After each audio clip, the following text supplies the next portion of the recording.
Bienvenue sur la chaîne où l'intelligence artificielle donne vie aux histoires, aux idées et aux images. Bon visionnage, et n'oubliez pas de mettre un like, de vous abonner et d'activer la cloche pour ne pas rater nos prochaines vidéos. C'est parti. Attendre peut sembler innocent. On croit que le temps est un allié, qu'il donnera la bonne réponse, la bonne occasion, la bonne personne. Mais parfois, attendre trop longtemps transforme l'espoir en regret. Cette histoire est celle de Sophie, une femme qui a attendu, et a découvert que le temps n'attend personne. Sophie avait 34 ans. Elle vivait seule, travaillait dans une librairie et rêvait d'amour et de stabilité. Depuis des années, elle attendait un signe, un geste de Marc, l'homme qu'elle avait aimé autrefois. Chaque jour, elle se disait « peut-être demain ». Marc avait été son premier grand amour. Ils s'étaient séparés à cause de malentendus et de silence. Sophie s'accrochait à l'idée qu'un jour, il reviendrait, qu'ils se souviendraient de ce qu'ils avaient à partager. Chaque message qu'elle n'envoyait pas était une promesse muette, attendre. Les saisons changèrent, les amis se marièrent, certains partirent à l'étranger. Sophie restait là, fidèle à un souvenir.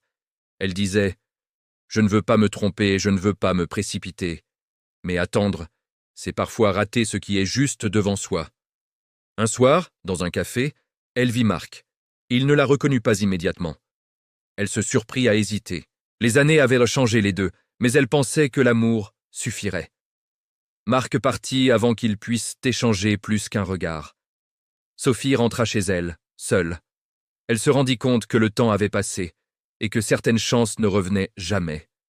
L'attente avait construit un mur entre elle et la vie qu'elle aurait pu avoir. Elle comprit que rester figée dans l'espoir de Marc l'empêchait de vivre pleinement. Ses rêves, ses passions, ses rencontres étaient suspendus à un nom. Elle décida que la vie ne devait pas être mise en pause pour personne. Sophie commença à se reconnecter avec ses amis, à explorer de nouvelles passions. Elle rencontra des personnes inspirantes, apprit de nouvelles compétences, reprit confiance. Le choix d'arrêter d'attendre devint son premier vrai acte de liberté. Elle accepta que certaines histoires ne se terminent pas comme on l'espérait. Mais accepter ne signifiait pas abandonner le bonheur. Cela signifiait créer sa propre vie, ici et maintenant. Attendre trop longtemps est une leçon que Sophie n'oubliera jamais. Le temps n'attend personne, et chaque jour perdu à attendre est un jour que l'on ne rattrape jamais. Elle avait enfin choisi de vivre plutôt que d'attendre. Merci d'avoir regardé jusqu'au bout. N'oubliez pas de mettre un like, de vous abonner et d'activer la cloche pour ne pas rater nos prochaines vidéos. Prenez soin de vous et de vos proches. À très bientôt.